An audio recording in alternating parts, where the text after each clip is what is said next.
All right, hello and welcome to this review of the Blackshear Family Historical Romance Book Series by Cecilia Grant. I'm Olivia, your new favorite resource for book recommendations you can easily screenshot, and you're watching Random Olive Reads. We start with A Lady Awakened, and this is book one of the series.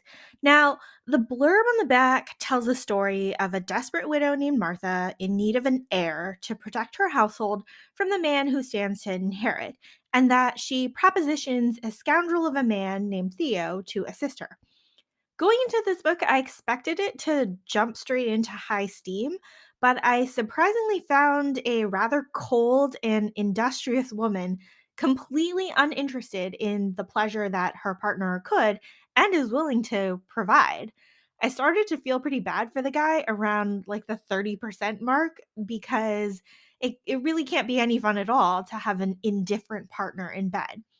Our guy has been exiled to this lesser property of his baronet father's so that he can try to make some use of himself rather than be a wastrel in town.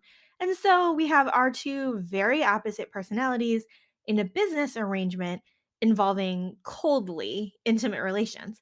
But somehow this book makes it all work. It's a delightful slow burn with Theo slowly learning to care for the well being of the laborers on his land, conversing with Martha about land management and all of his like new good works.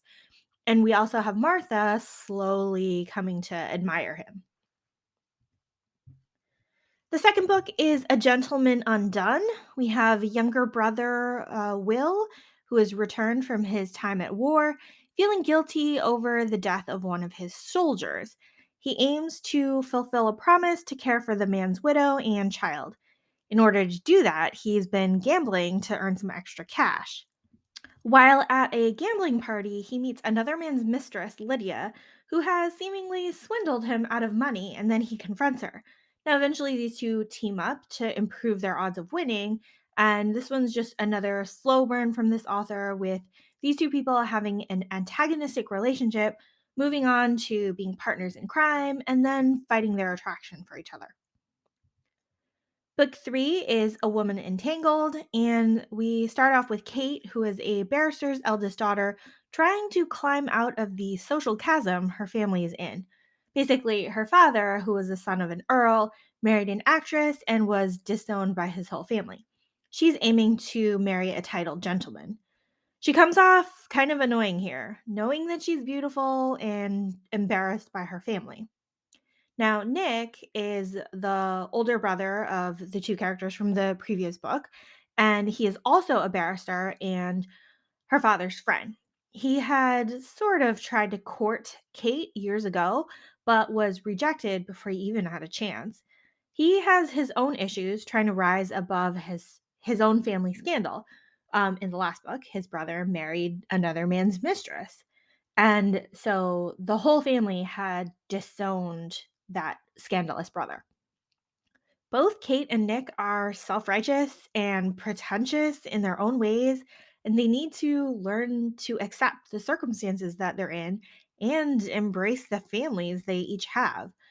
This book had characters that both had to grow individually before being able to come together, so the romance felt a little secondary to their separate internal struggles. This book's premise wasn't my favorite. I did like to see these two like grow and learn and finally come together, but not my favorite of the series. And lastly, we have A Christmas Gone Perfectly Wrong. This is a prequel novella, but it was published after these three books, the first three books of the series. So this takes place in time years before the first book of the series. This one finds our oldest brother of the Blackshear family, Andrew, out shopping for a hunting falcon as a gift for his sister. When he visits the nobleman who sells the birds, he meets the man's beautiful daughter, Lucy. They are complete opposites in terms of personality and adherence to propriety. Through a series of like calamitous events, rain, snow, broken carriages, etc., these two get stuck together and have to fake being married so that they can keep up appearances in the town and the house where they're seeking shelter. Over time, finally, Lucy kind of breaks down Andrew's rule abiding walls and helps him let go of some of his seriousness and then ultimately have fun. Overall, I really enjoyed the series. It was just a lot slower of a pace than I initially expected, but still really great to read. Thank you so much for watching this video. Links to all the books I've talked about are in the description box. Like and subscribe so you don't miss future videos, and you can follow me on Instagram at randomolive.